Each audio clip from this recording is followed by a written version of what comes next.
Oh, at the prep? Oh, it was amazing. I think it most prepared me for academically. Prep is the hardest academically school in the city of Philadelphia. So I struggled at first, had to take Latin and Spanish as a freshman. So just being able to do that, and like, I think if I got through prep, I could got through anything. So I did good academically as Georgia as well.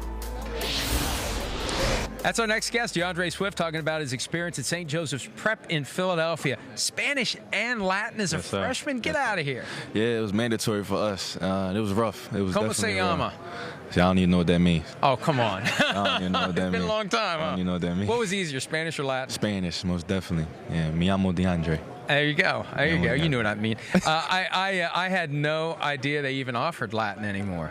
I didn't either until I got there, and I knew it was mandatory to take it 2 years in a row. But I had to do what I had to do. Well, the one phrase you don't want to say to any of the teams when you're meeting with them this week is caveat emptor. What that mean? Buyer beware. You don't want them to say Okay. that. You don't want to say that to any of the teams. All right. So how's it been for you so far here? That's been amazing, man. I love the process. You only get to do this once, so I'm just blessed to be in this position. But the medical part is very long days, but I'm blessed. Tests your patience, doesn't it? It does. I think that's what they were doing.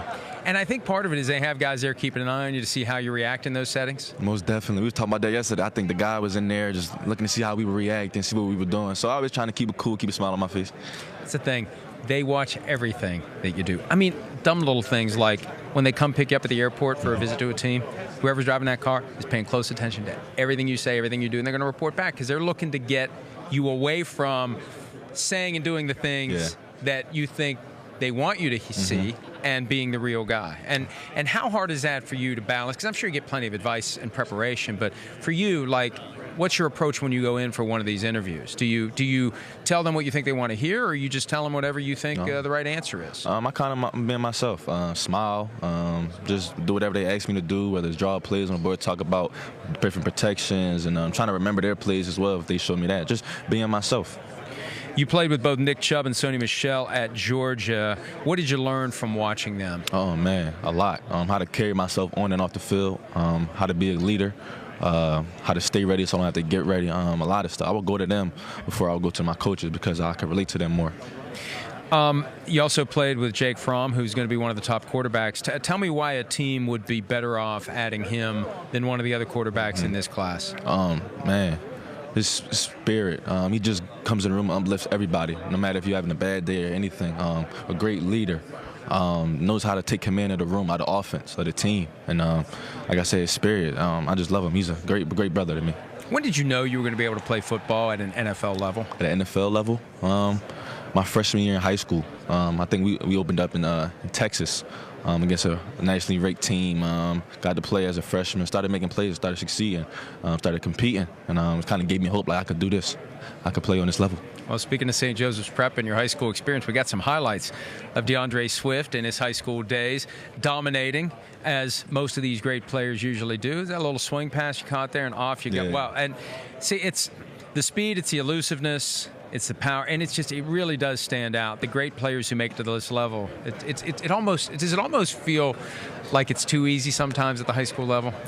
Looking back on it, you could say that, but not while I was in this moment. We always had great competition, especially LaSalle High School was our rivalry. But yeah, I miss high school. When you got to the college level, when was that moment that you knew this is different than high school? This isn't going to be as easy as it was there. First day of training camp. Oh my God, so hot. Cleats sweating, you can't make moves.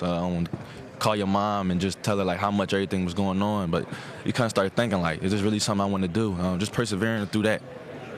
Isn't that wild, though, and you're probably going to have that happen at the NFL level. There's going to be some adversity that makes you really ask yourself, am I fully committed? Am I going to do what I need to do or not? And to already go through that at the college level prepares you for what's to come at the NFL level, because at some point, I remember stories from guys in the past, they get to their first OTA practice and they realize this really is fundamentally different. Who's been giving you advice on what to expect when you get to the next level? A lot of people that came from Georgia. And my close friend DJ Moore from Philadelphia, plays for the Carolina Panthers, talked to him a lot about how his experience was and what he's been into.